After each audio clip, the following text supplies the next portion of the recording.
I remember the day my wife passed like it was yesterday, though it's been months. Her funeral had the usual crowd: family, friends, distant neighbors who only ever waved from the street. But what stuck with me was the silence in my house after everyone left. Empty rooms echoed with memories, and I could almost hear her laugh from the kitchen where sunlight hit the counter just right. I'd always been the practical one in the family, the man who made decisions and held things together. But the lawyer's words that afternoon unsettled me. "Your wife left everything to you," he said, handing over the will. "You decide how to distribute it to your children."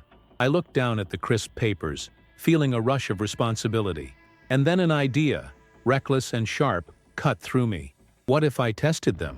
What if I pretended to forget the will existed, to see what kind of people my children really were when the money wasn't immediately in their hands?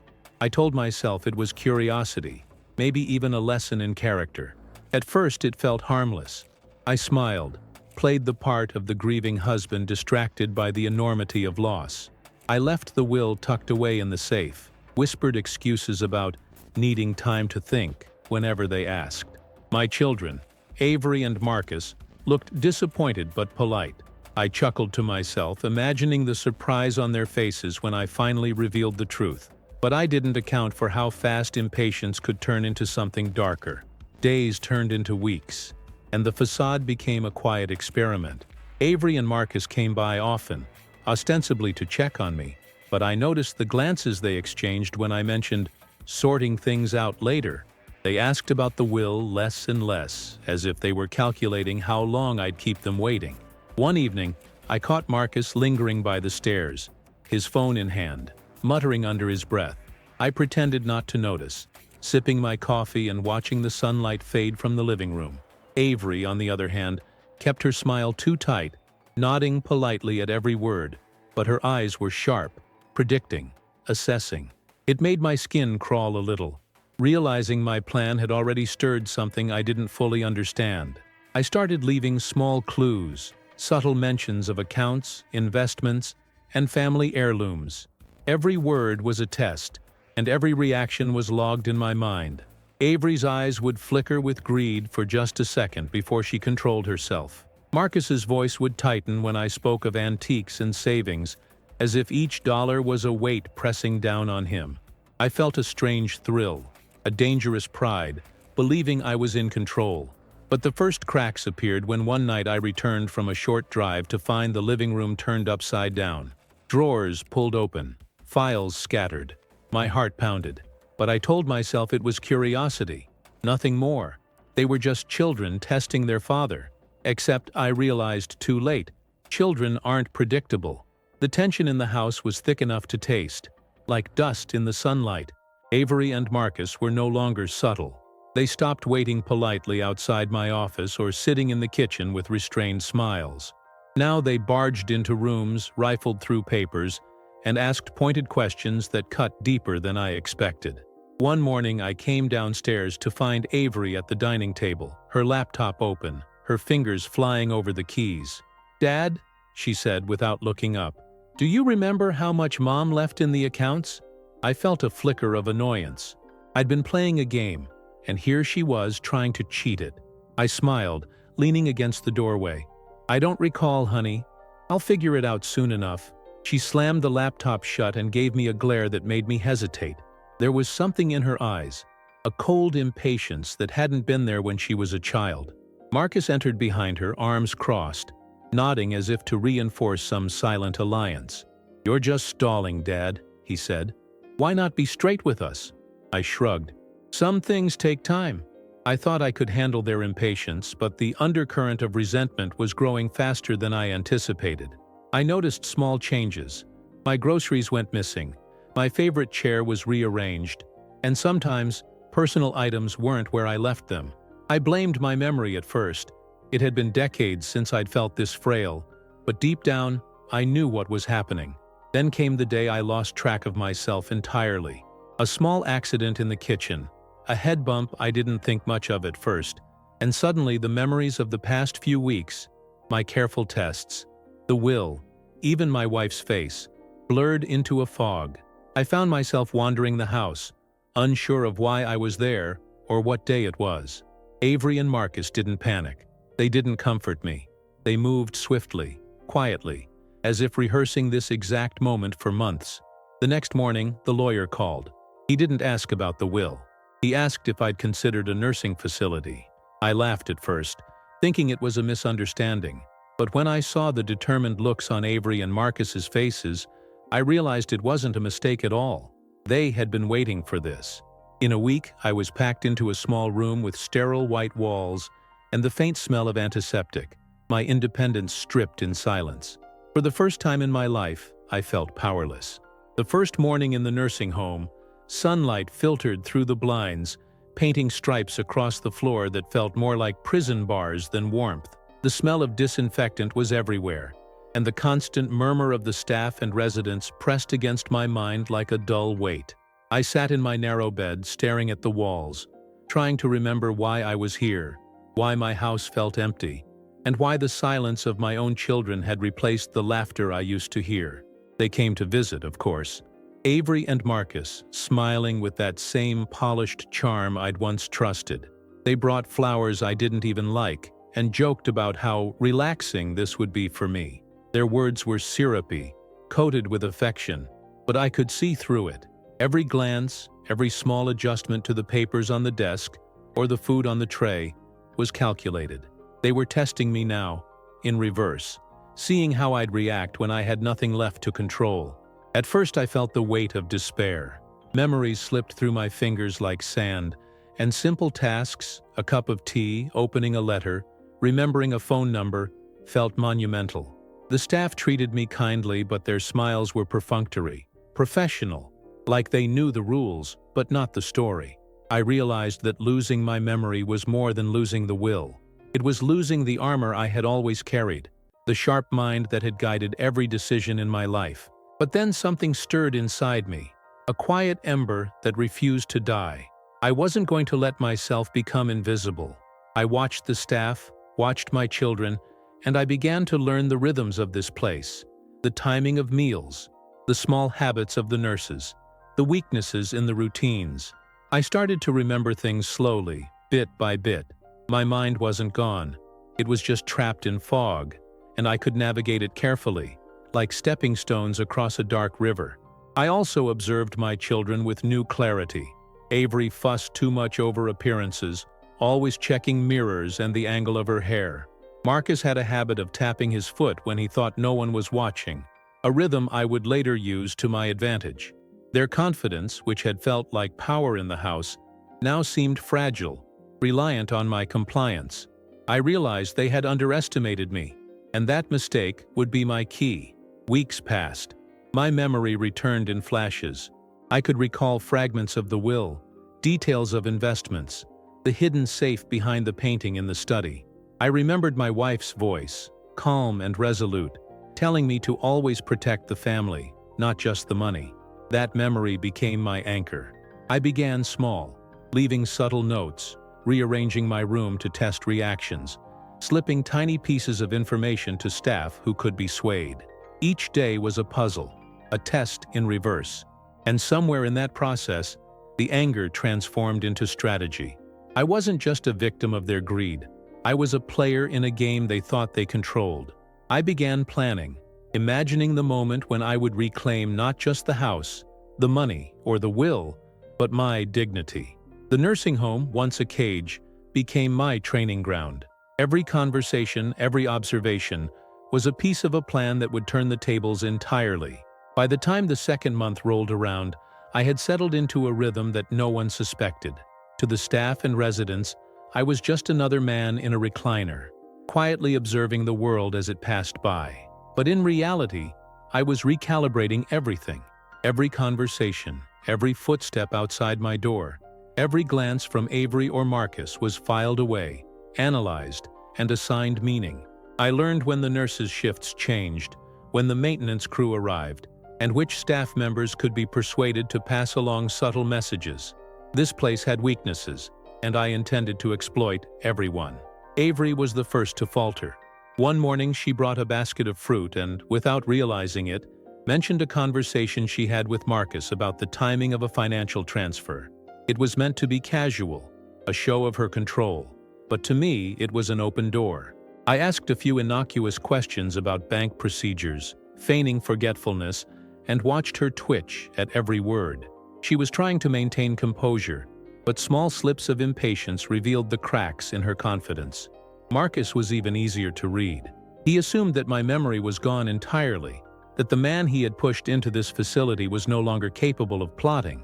He leaned too heavily on his arrogance, forgetting that I had always been 3 steps ahead. A stray comment about Dad being confused became my ammunition. I began planting seeds of doubt among the staff, subtle hints that my children's intentions might not be as pure as they claimed. By the end of that week, I had a network, caregivers and assistants quietly feeding me information, not knowing that I was the one orchestrating their cooperation. And then came the first real move. I started keeping a journal, hidden under my mattress, documenting everything: who visited when, what was said, how the children reacted to small manipulations. Each page was a blueprint, a guide for the day when I would reclaim what was rightfully mine. I discovered that the staff respected subtle authority, a tone of quiet confidence, even if the man issuing it seemed frail. I practiced day after day, until I could command attention without raising suspicion. The turning point came with a simple act. I forgot to take my medication one morning. A staff member noticed, and Avery's panic flashed across her face. She was the first to reveal her true colors, fussing, pleading, almost begging for control. Marcus followed, attempting to assert dominance through orders and criticism. I let them think they were in charge, watching their frustration build. It was intoxicating. Seeing the children scramble when the father they assumed powerless was quietly plotting every step. I also began to test my own strength. Memory was returning faster now. Names, dates, investments, hidden accounts. I retrieved them slowly, deliberately. Every detail I reclaimed sharpened my confidence, turning fear and confusion into purpose. I started imagining the moment I would confront them, the exact words I would use, the reactions I expected. I wasn't just planning revenge, I was planning education. They needed to understand exactly what it meant to underestimate me. By the end of the month, the balance of power had shifted. My children no longer controlled the narrative. I did, and the thought of walking back into my home, into my life, fully aware and fully prepared, became a promise I whispered to myself every morning, as the sun cut through the blinds like the edge of a knife. By the start of the 3rd month, I had my plan fully formed. The nursing home was no longer a cage. It was a chessboard, each staff member and visitor a piece I could move with precision. I had observed every habit, every weakness in Avery and Marcus, and now it was time to exploit them. But this wasn't going to be brute force or confrontation. It was about perception, about making them believe they still had control, while I quietly reclaimed the game. I began with small manipulations that seemed innocent but carried weight. I misplaced documents, only to have them appear in strategic places, forcing Avery and Marcus to reveal their impatience and desire for oversight. I asked questions about bills and accounts, pretending to struggle with memory, and watched them stumble, each revealing their assumptions about my weakness. I noted their reactions, how each lie, each overconfident statement, could be turned to my advantage.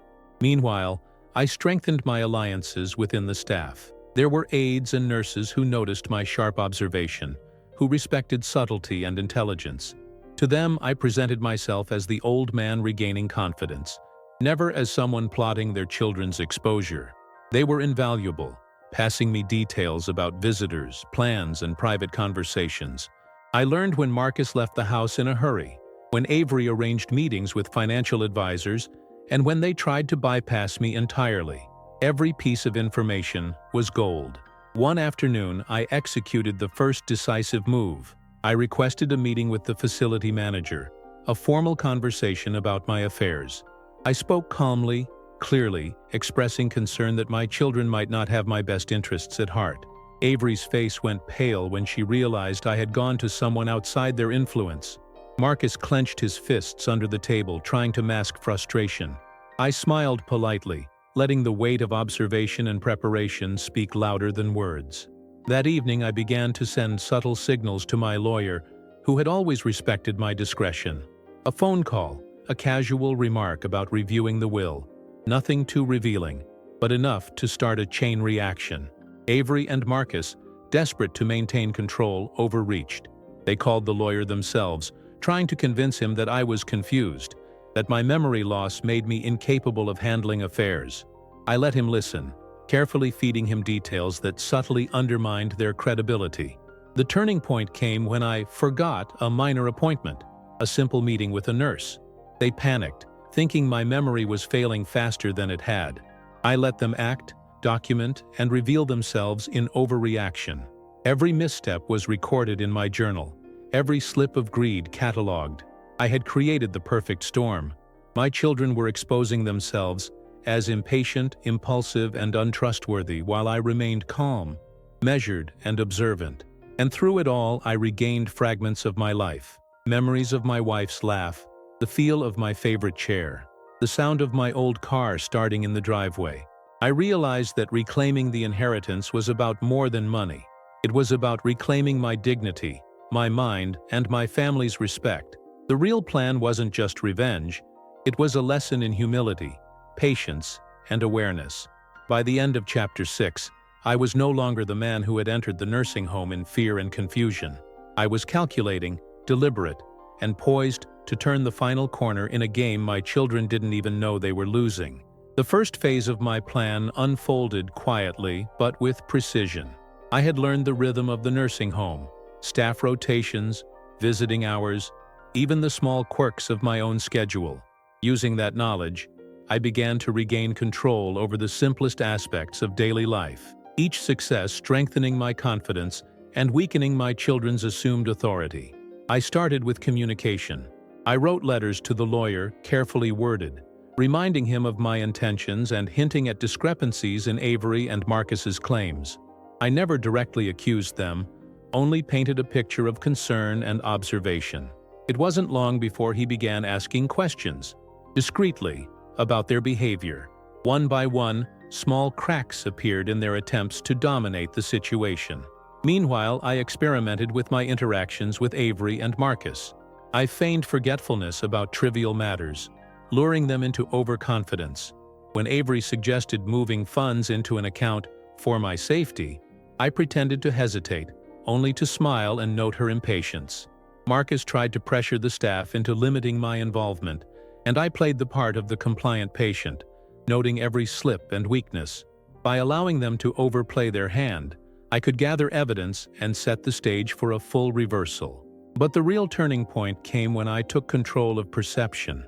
I convinced a sympathetic nurse to help me stage small incidents that implied my memory and mobility were still fragile. To outsiders, it looked like I was still dependent, still vulnerable. But behind the scenes, I was remembering, calculating, and quietly planning every move. Avery and Marcus grew bolder, assuming their father's dependence was absolute, and in doing so, they sealed their own underestimation. One evening, after they left, I sat in my chair, journal in hand, reviewing weeks of observations. I realized something important. The children were predictable, their patterns rigid. Greed, impatience, and overconfidence drove them more than loyalty or love. If I could manipulate that predictability, I could guide them to make decisions that ultimately served my purpose without direct confrontation. I began planting small seeds outside the nursing home. Casual comments to lawyers, subtle references to financial audits, and hints to longtime family friends created a network of awareness that my children could not control. They believed they were still running the game, when in fact, every move they made was being cataloged and countered. By the end of the week, I had turned the first corner. Avery and Marcus were reacting, not planning. They were defensive, cautious, unsure of what I truly remembered. And I realized something that made my chest tighten with satisfaction. For the first time in months, I felt not just like myself, I felt powerful again. By now, I had settled into a rhythm that was almost frighteningly precise. The nursing home, once a sterile cage of walls and whitewashed routines, had become my observation tower, my laboratory for understanding Avery and Marcus in ways I never could have at home. Every movement, every word, Every inflection was logged in my mind, catalogued for the moment when I would finally step back into full control. The fog of memory that had once threatened to swallow me entirely was now lifting, revealing clarity I hadn't felt in months. I could see them, their impatience, their greed, the arrogance that made them assume I was weak, and I knew exactly how to use it. Avery was the first to make a serious mistake. She had begun scheduling financial meetings with lawyers without telling me, assuming I wouldn't notice or couldn't comprehend the implications. I watched, patient as a predator, as she fumed silently when I forgot details she mentioned in passing. I asked casual questions, pretending to be puzzled, allowing her to over-explain, to reveal her assumptions and impatience. Each slip was a brick in the foundation I was rebuilding. Marcus, too confident in his own cunning, started trying to assert dominance over the staff, barking orders as if they were extensions of his will rather than mine. I let him, all the while noting the cracks in his control, and how quickly he lost his composure when things didn't go perfectly. Then came the stage where I began to manipulate perception beyond the walls of the nursing home. I made casual, seemingly inconsequential comments to the lawyer, implying that certain actions by Avery and Marcus might not be in my best interest. I sent brief, polite letters to family friends, subtly hinting that I was aware of the way decisions were being rushed or manipulated. The key was subtlety, never an accusation, always a question or suggestion that prompted others to take notice. Slowly, quietly, the network around my children began to turn, awareness shifting toward me. Inside the nursing home, I orchestrated small psychological moves that seemed minor but were far from it. I would ask a staff member, softly and almost accidentally, whether they thought a particular financial decision was wise, allowing them to relay my words indirectly to the children. I pretended to struggle with memory, fumbled with my utensils, let small frustrations show, all while cataloging reactions and weaknesses. Avery and Marcus were walking into traps of their own making, each one believing they were manipulating the situation, while I, in reality, was the one pulling every string. One evening, I staged what I called my quiet test. I pretended to misplace my wallet and keys, prompting panic in Avery and Marcus. They rushed in, their faces a mix of worry and irritation, arguing about what needed to be done. I let them argue, letting their frustration build, quietly observing each reaction. Marcus shouted, Avery cried, and the staff shuffled nervously between us. And through it all, I sat back, calm, amused even, knowing that their actions confirmed exactly what I had suspected.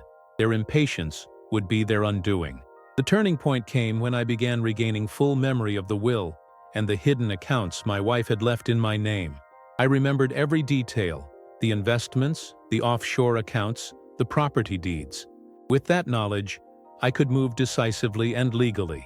I also remembered my wife's words, clear and firm in my mind. Protect the family, not the money. Keep your eyes open, and trust no one blindly. That mantra became my guiding principle as I prepared the next phase, returning home not as a confused, dependent father, but as a man fully aware, fully capable, and fully in control. By the time Avery and Marcus returned that weekend, I was ready. My demeanor was calm, steady, confident in a way that made them hesitate. They approached cautiously, trying to mask fear with false cheer, but it was clear to me that the game had shifted. I no longer needed tricks or subtle hints. They were already responding to the authority I exuded. I smiled politely, welcoming them, but inside, my mind raced, planning every word, every gesture, every move in the coming days. The final act was near, and I intended to walk back into my home, into my life, and into my children's awareness, with a force they would never forget. The day I finally left the nursing home felt surreal, like stepping out of one life and into another. I had been preparing for months. The sun hung low in the sky, casting long shadows across the driveway as I climbed into my car. I drove slowly, deliberately, savoring every sensation. The leather under my hands, the hum of the engine, the crisp scent of early evening air. Each mile carried me closer to my house, to the life my children thought they had claimed. and I could feel the tension building in my chest like a coiled spring. Every detail mattered now. The angle of the driveway, the way the front door creaked, even the familiar scent of my own home as I opened it. Avery and Marcus were waiting, of course. They had assumed that my time in the nursing home had left me weak, dependent, and compliant. When I stepped through the doorway, they smiled brightly, but the smiles didn't reach their eyes.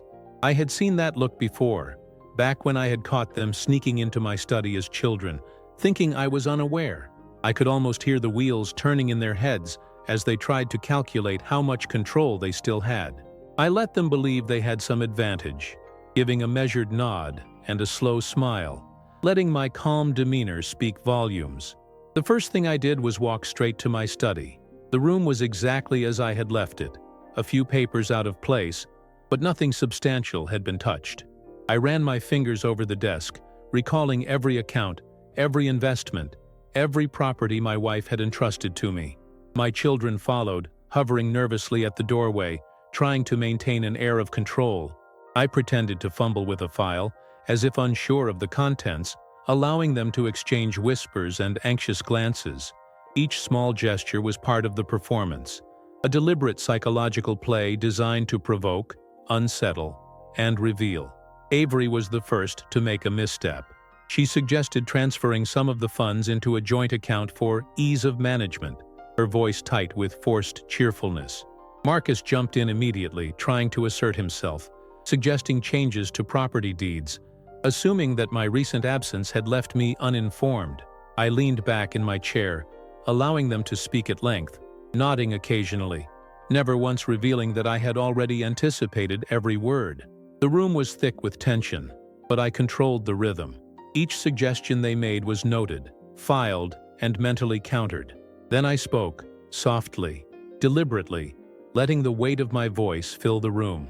"I've been gone for a while," I said, "and I see you've been busy managing things. I want to thank you for taking initiative, but I need to make a few decisions myself." I paused, letting the silence stretch, watching their expressions shift from confidence to unease. Avery's fingers twitched on the armrest. Marcus's jaw tightened.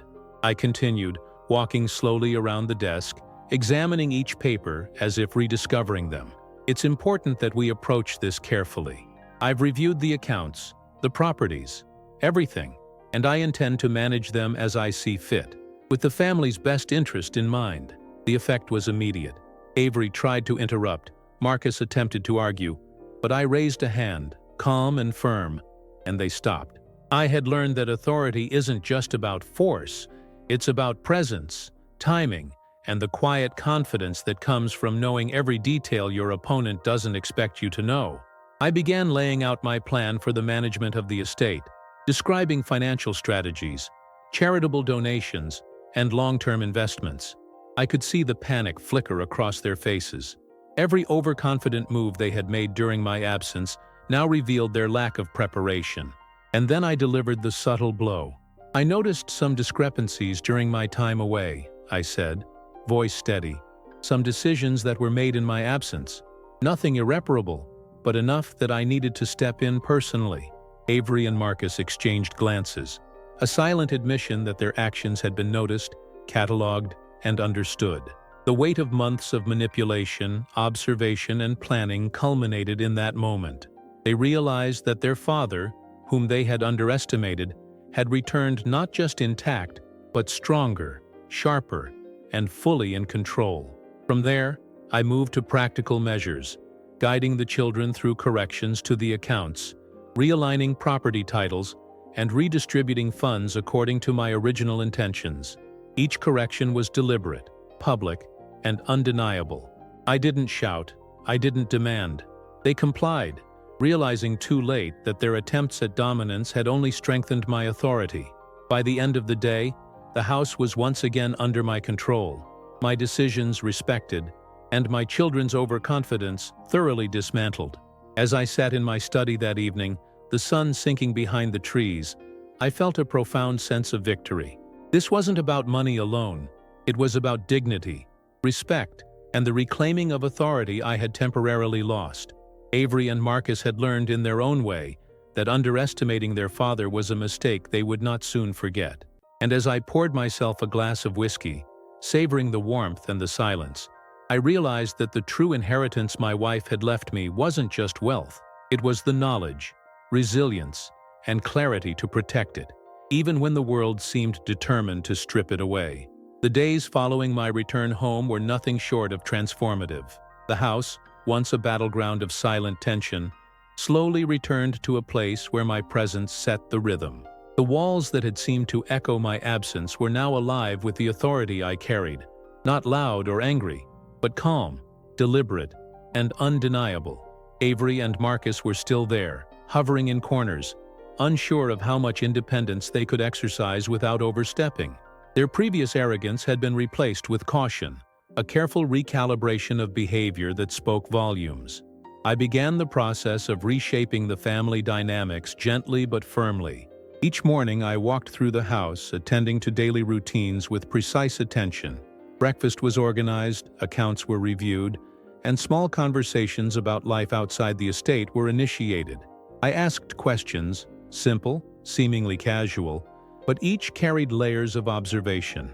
How they responded, the words they chose, the tone of voice, all revealed subtle truths about their intentions, character, and level of respect. I noted them carefully in my journal, a habit I had cultivated during my time in the nursing home, and the pattern was clear. Both children were intelligent, but their impulses often betrayed them. Avery was the first to confront the subtle shift. One afternoon she came into the study with a notebook in hand, a faint edge of defiance in her posture. "Dad," she said, "I know you've been in control for a while now, but there are things I think could be improved. Maybe the way funds are allocated, or the investments." I held up a hand, smiling slightly. "I appreciate your perspective, Avery, but let me remind you that decisions regarding the estate have always been guided by careful planning, and that includes your mother's instructions. You're welcome to share ideas, but the responsibility of executing them rests with me." Her face fell slightly, frustration mingling with understanding. That was the lesson I wanted her to learn. Respect comes from earning trust, not demanding it. Marcus, meanwhile, had taken a different approach. He attempted to assert dominance by questioning minor decisions I made regarding property repairs and financial transfers. I let him speak at length, nodding thoughtfully, occasionally interjecting with clarifying questions that forced him to explain reasoning he hadn't fully considered. By the end of the conversation, it was evident that he had miscalculated the depth of my knowledge and the precision of my memory. In addition to asserting authority, I worked to rebuild trust and demonstrate patience. I involved them in family decisions where appropriate, carefully structuring opportunities for input while retaining ultimate control. Each exercise was deliberate, designed to test their character and to teach restraint. I observed their reactions closely. Avery often tried to anticipate my responses. Marcus sought to impress with forceful suggestions, and both revealed patterns of thought that I could now predict. My goal was not to punish, but to educate, to turn recklessness into reflection, arrogance into humility. The transformation extended beyond mere family power dynamics. I began to involve myself in long-neglected personal interests and relationships. Friends who had distanced themselves during my months of absence returned to see me restored, and I welcomed them with a warmth that contrasted with the rigid control I exercised over my children. I wanted Avery and Marcus to witness not just authority, but the confidence and composure that comes from fully understanding one's place in the world and respecting it. Evenings became a time of reflection and subtle lessons. I would invite them into the study, sometimes under the guise of casual conversation, other times under the pretext of discussing financial matters. I never scolded, never raised my voice. Instead, I asked questions, probed gently, and allowed them to stumble when their assumptions were flawed. Each minor correction, each strategic reminder, reinforced the central truth. Their father, far from weak, was decisive, informed, and unshakable. And slowly, I saw the change. Avery's posture softened from defiance to attentiveness. Marcus's brashness gave way to careful thought. They began to anticipate consequences, think before speaking, and even consult me before making decisions. My authority, once taken for granted, was now acknowledged, internalized, and respected. It was not forced. It was earned through observation, patience, and a subtle assertion of intelligence and experience that they could not deny. By the end of the first month back, the house had regained its equilibrium. I sat in my study one evening, watching the sun dip behind the trees, feeling a quiet satisfaction. My children had been humbled without humiliation, guided without coercion, and I had reclaimed not just the estate, but the respect and structure that had been absent for too long. This was more than victory. It was restoration, the culmination of strategy, observation, and resilience. I realized then, fully, that the inheritance left by my wife was not merely money or property, but the power to teach, to lead, and to preserve dignity in a world that sometimes forgets the lessons of patience and respect. By the time the next month rolled around, the dynamics in the house had shifted completely but subtly. Avery and Marcus no longer acted with open defiance or rushed ambition. Their behavior had been tempered not by fear, but by awareness. They had come to understand that their father was not only capable, but always a few steps ahead. The lesson I had instilled, painstakingly over weeks, had begun to take hold, and now it was time to consolidate my control beyond the walls of the house itself. The first order of business was financial oversight. I had always trusted the lawyers and accountants who managed the estate, but I now took a more active role. Each morning, I would sit at my desk reviewing account statements, property portfolios, and tax documents, sometimes muttering notes aloud, pretending at first to rediscover details I had already memorized. My children observed quietly, their expressions measured, as they tried to gauge how much I truly remembered. They could not have guessed that I had every investment, every fund, and every real estate transaction meticulously cataloged in my mind, ready to counter any misstep. I scheduled weekly meetings with our financial advisors, inviting Avery and Marcus to attend, but under controlled circumstances.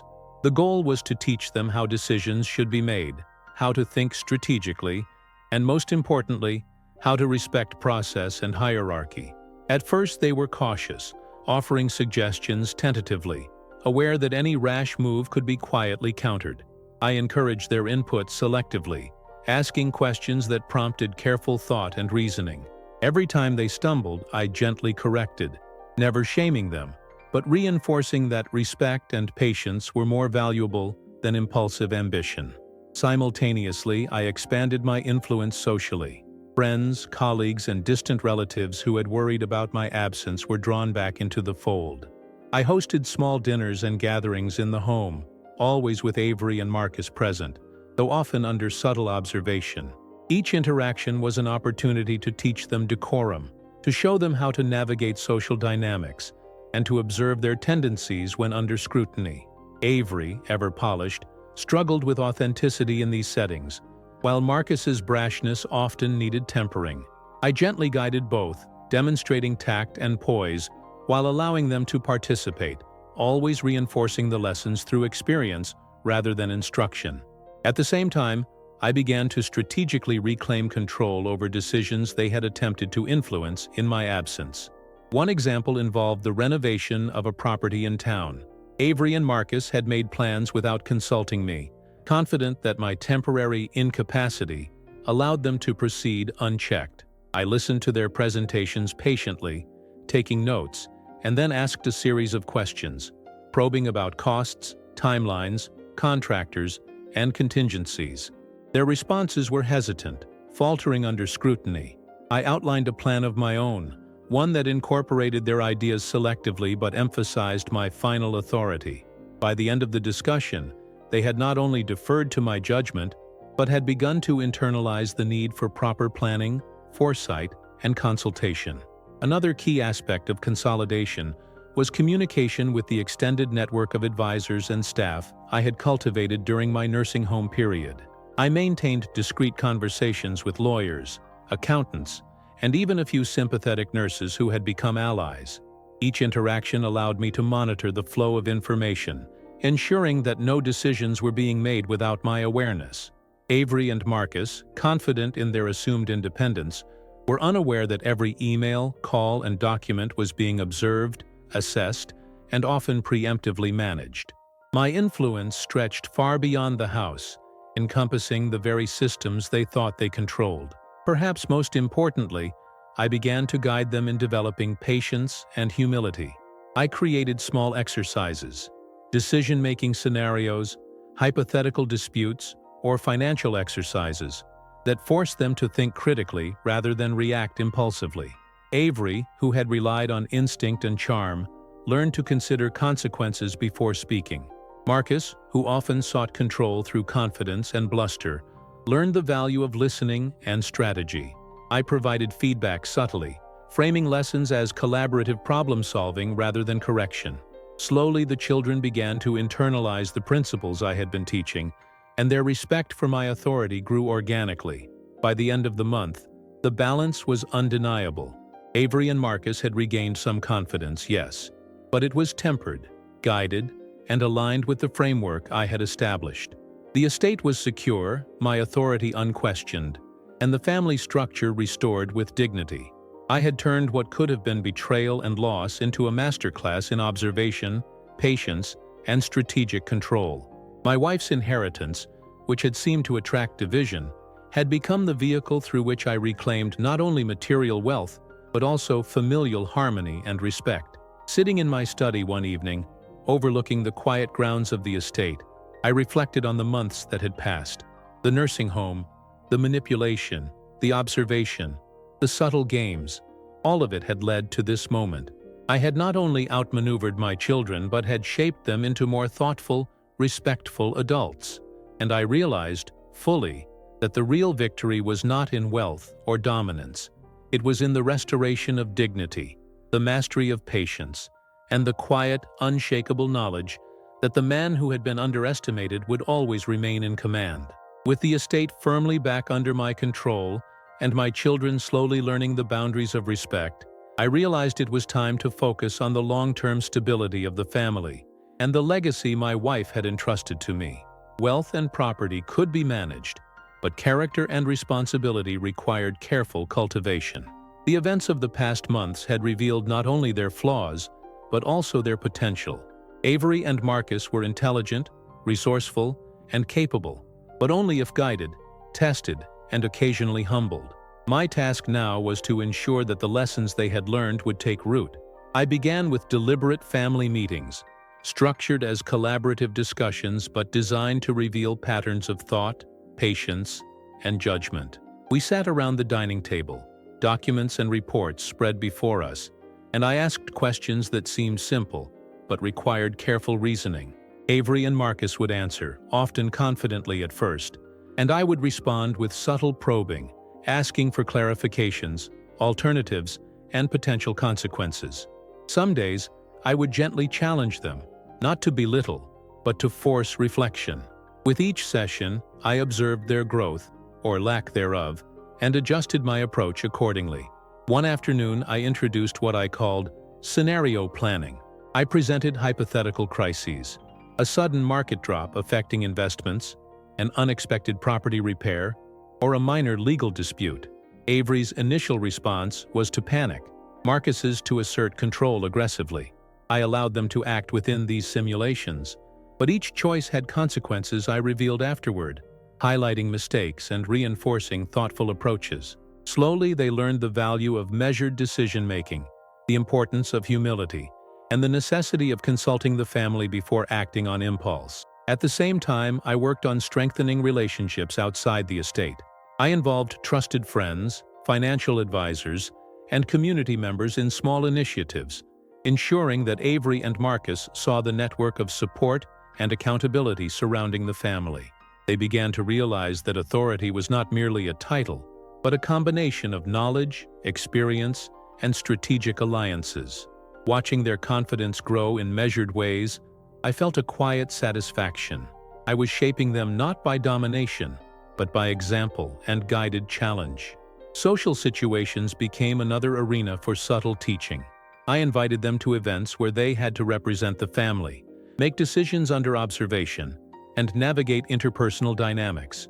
Avery, once impatient and self-assured, learned to project calm and listen carefully before acting. Marcus, whose bluster had often led to mistakes, began to appreciate the power of preparation and strategy.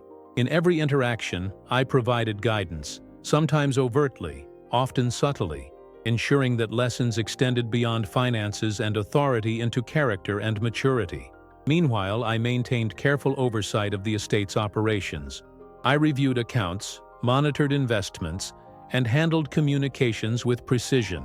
Avery and Marcus, aware that I was vigilant, became more deliberate in their actions, consulting me when they would have previously acted independently.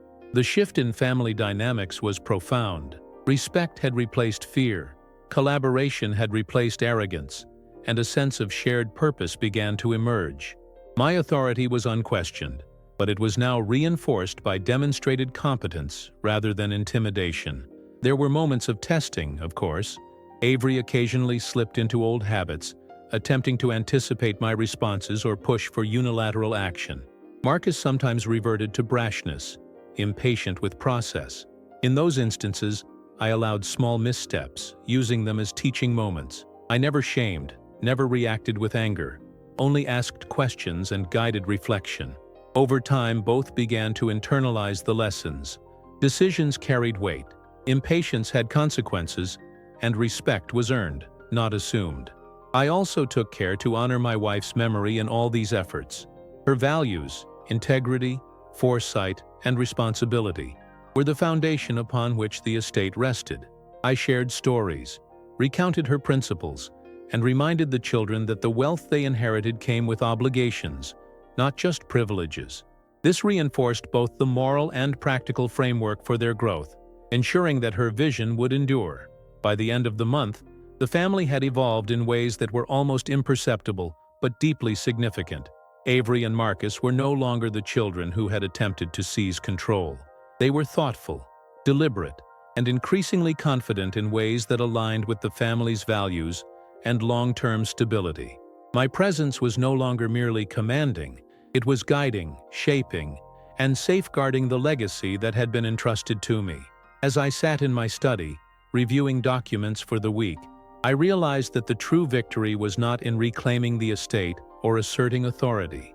It was in transformation of the children, of the family, and of myself. I had turned potential betrayal into growth, impatience into patience, and greed into respect. And as the sun dipped behind the horizon, casting a golden light across the papers, I felt a profound sense of fulfillment. The estate was secure, the children were learning, and the legacy of my wife's vision and my careful stewardship was ensured for the years to come. Months had passed since I returned home, and the house had regained its rhythm. Avery and Marcus moved through the rooms with a measured confidence, no longer brash or impatient, but thoughtful in ways that reflected their father's guidance. Yet I knew that true change would only be proven when they faced a challenge without my immediate intervention. It was time to create a test that would reveal whether the lessons I had instilled, patience, foresight, humility, had truly taken root. The opportunity arose sooner than expected.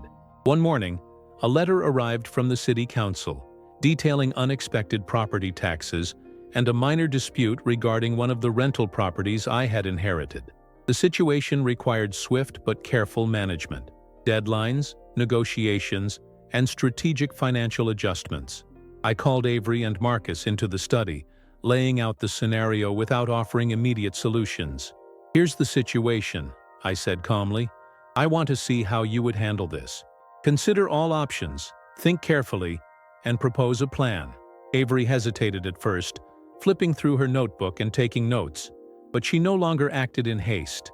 She analyzed the numbers, calculated potential outcomes, and proposed a conservative but effective solution, negotiating payment schedules while maintaining liquidity for the estate.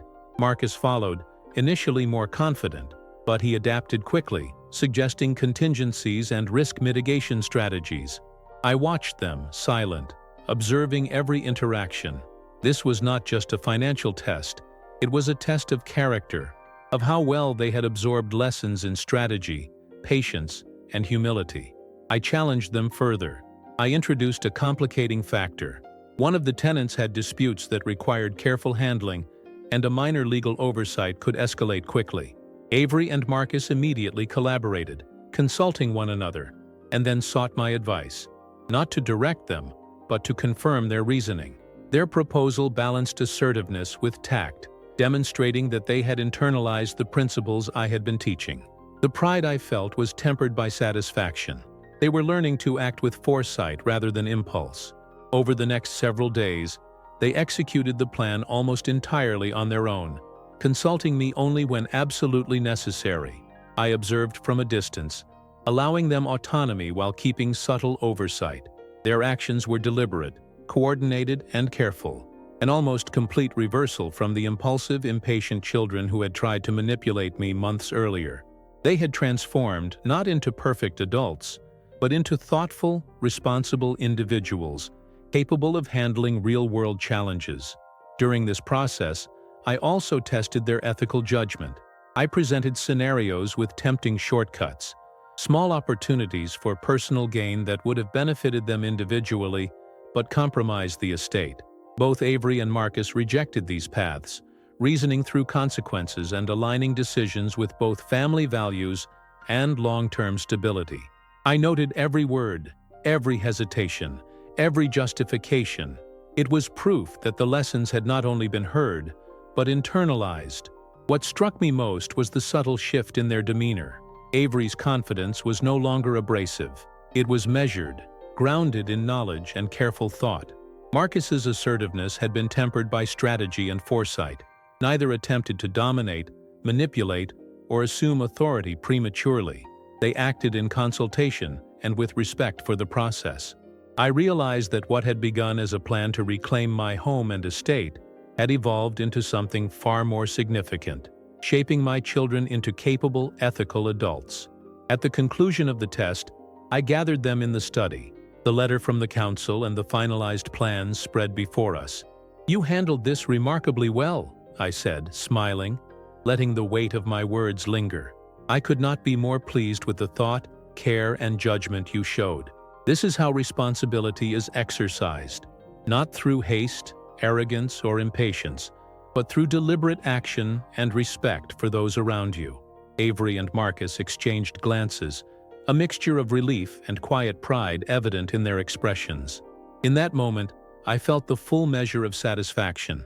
The estate was secure, my authority had been reaffirmed, and my children had proven their growth. The months of careful observation, subtle guidance, and deliberate testing had borne fruit. My wife's legacy was not only preserved in material wealth but in the character of the next generation. The home, once a stage for tension and potential betrayal, had become a place of learning, respect, and shared purpose. As I sat back in my chair that evening, watching the sunset cast long shadows across the study, I reflected on the journey. I had entered a period of uncertainty, vulnerability, and near betrayal. I had emerged not only restored but strengthened, with my children transformed and the family's future secured. The test had not been easy, but the outcome was undeniable. Patience, observation, and quiet authority had restored balance, respect, and dignity to our lives. The sense of calm that settled over the house after the council letter incident was unlike anything I had experienced in months. Avery and Marcus were no longer tentative or anxious. They moved through the estate with a quiet confidence, each decision measured, each action deliberate. But I knew that long-term stability required more than a single successful test. It required systems, oversight, and continued guidance, not just for their benefit, but for the protection of the legacy my wife had entrusted to me. I began the process of implementing long-term strategies to secure both the estate and the lessons that had taken root in my children. The first step was formalization. I drafted a series of written protocols for estate management, detailing procedures for financial oversight, property maintenance, and decision-making hierarchies. These documents were not mere rules. They were frameworks for cultivating responsibility and encouraging accountability. I presented them to Avery and Marcus, not as directives, but as guidelines that they were to follow and adapt. I watched carefully as they read each section, noting their reactions, the questions they asked, and the thoughtful pauses before offering suggestions. They were beginning to take ownership of the systems, internalizing responsibility, rather than blindly executing instructions. Next, I focused on mentoring. I set aside specific times each week to discuss broader topics beyond immediate finances: investment strategy, ethical decision-making, community involvement, and leadership. These sessions were deliberate and unhurried.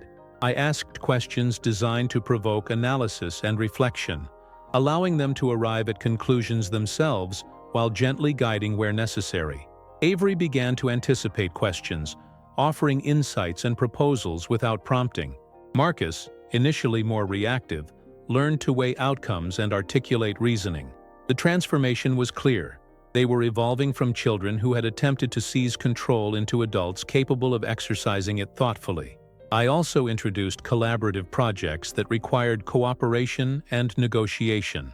One involved a charitable initiative my wife had long supported, requiring careful allocation of funds, coordination with organizations, and public communication. I assigned them roles, offering guidance when needed but allowing them autonomy in execution.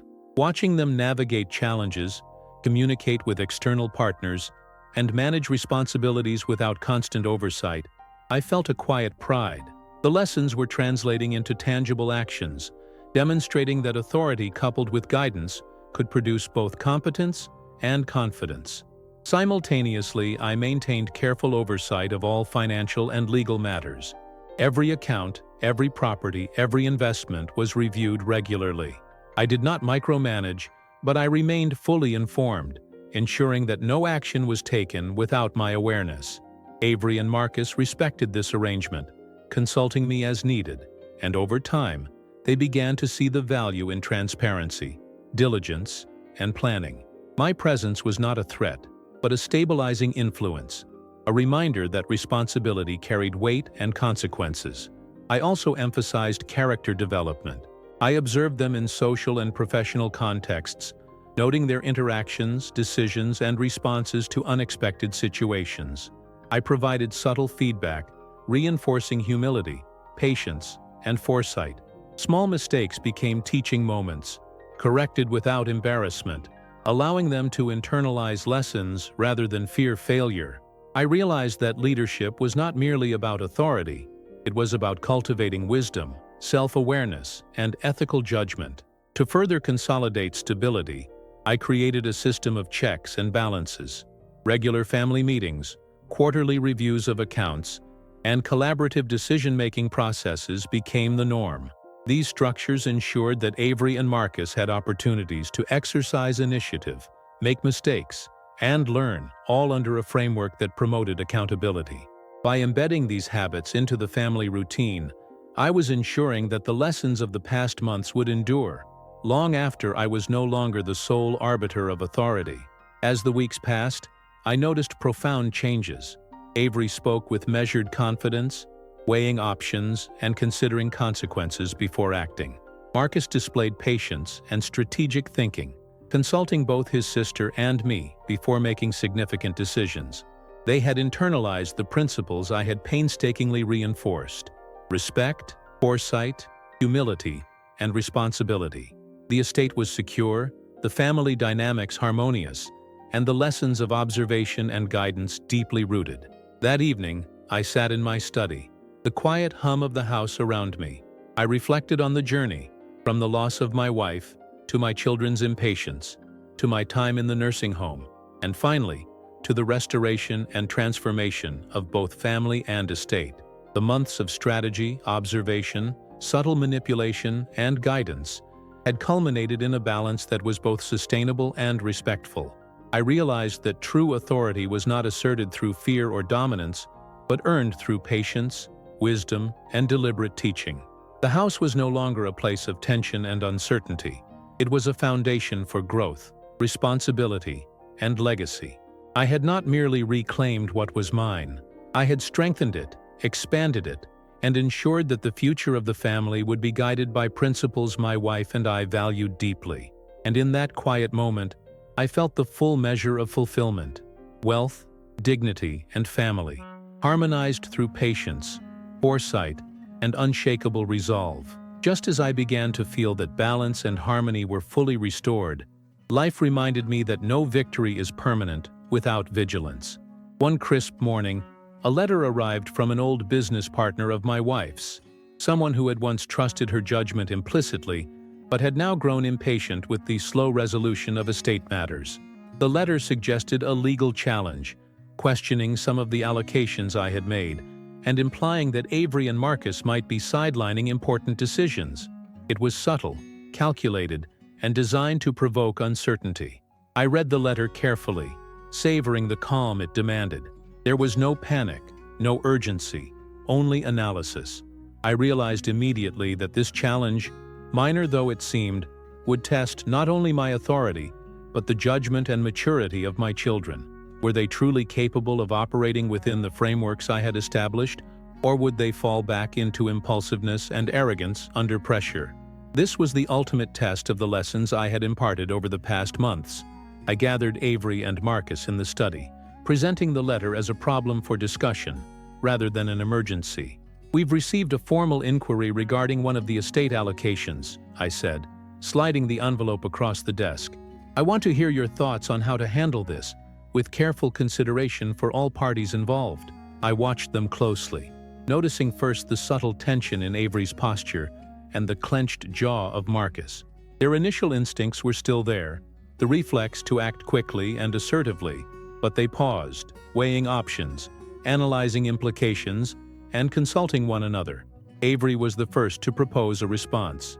She suggested drafting a clear, factual explanation to the partner, outlining the rationale behind every decision, and referencing both my wife's original intentions and the legal structures we had put in place. Marcus followed, emphasizing the importance of tone, timing, and the potential consequences of miscommunication. I listened, occasionally asking clarifying questions that required them to dig deeper, anticipate objections, and consider long-term ramifications. The exercise revealed something remarkable. Both of them had internalized patience, strategy, and humility, demonstrating the lessons I had worked so hard to teach. Over the next several days, they took the lead on drafting the response, consulting me only when necessary. I allowed them autonomy, stepping in subtly to redirect only when minor details required correction. It was a delicate balance. Too much interference would undermine the lessons of independence I was cultivating, but too little could allow error. Every decision they made reinforced the principles I had instilled: careful analysis, respect for process, and alignment with ethical standards.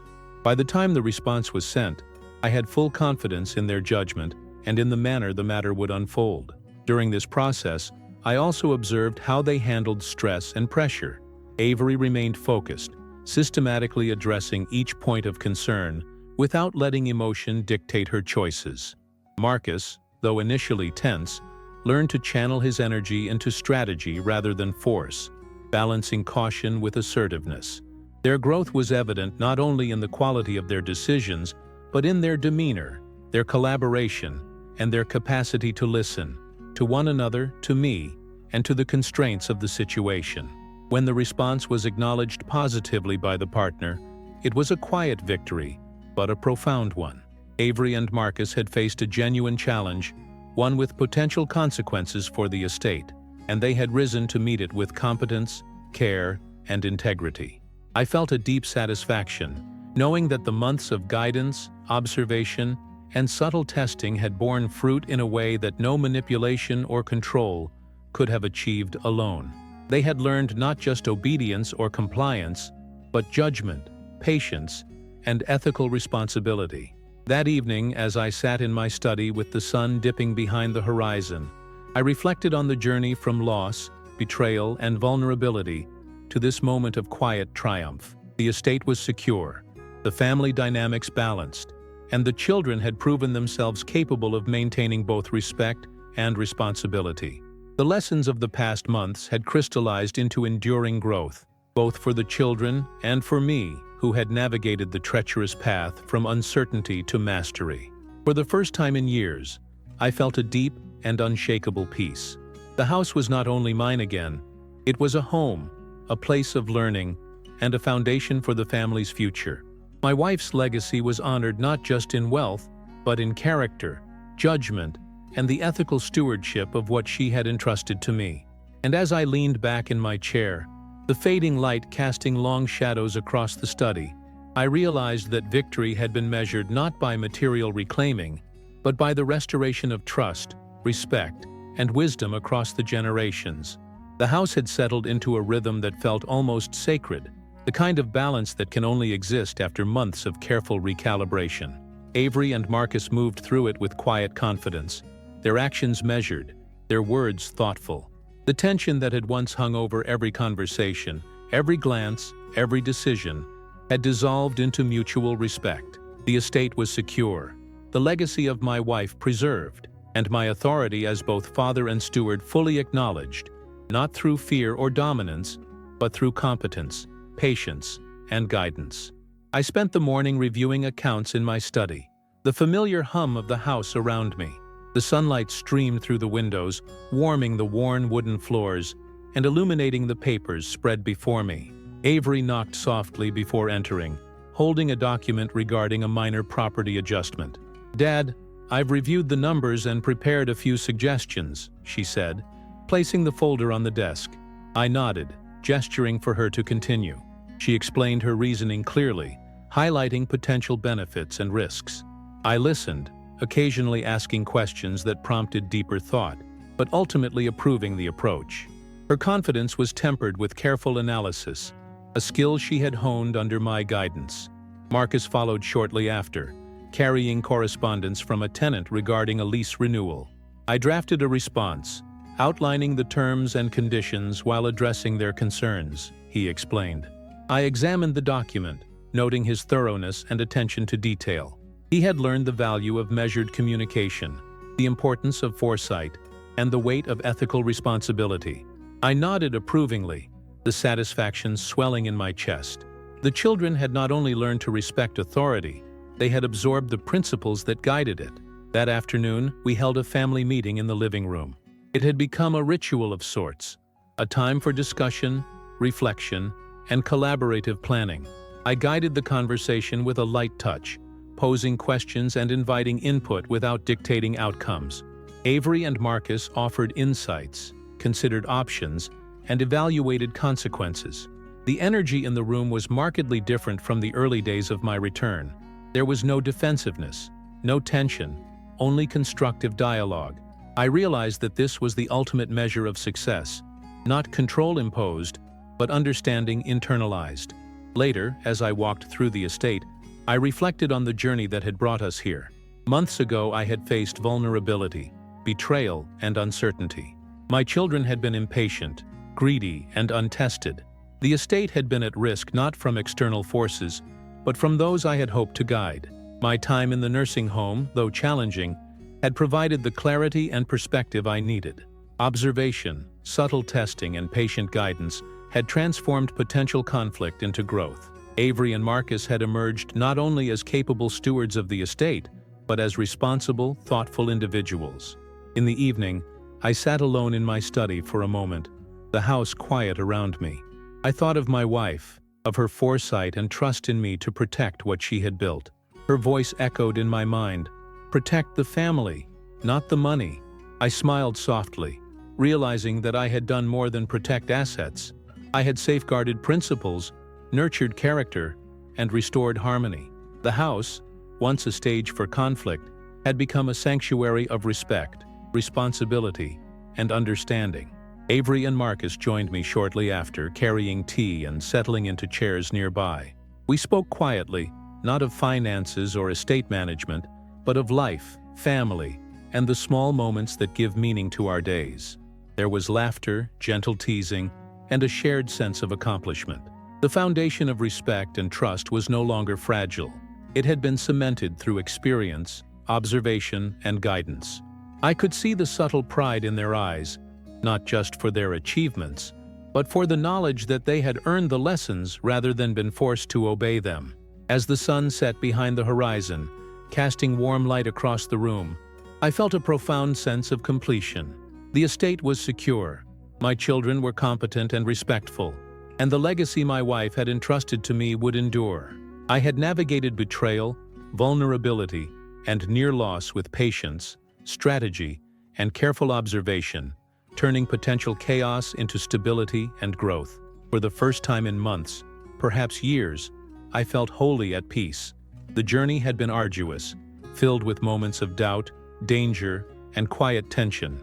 But the outcome was undeniable. Avery and Marcus had grown, the estate was protected, and the family was united under principles of respect, responsibility, and foresight. I leaned back in my chair, taking a slow sip of tea, and allowed myself to savor the quiet triumph. The house was alive, not with conflict, but with the balance and harmony that comes from patience, wisdom, and enduring love. I realized finally that the true inheritance my wife had left me was never the money or the property. It was the chance to protect, guide, and shape a family. And in that moment, I knew I had succeeded beyond measure.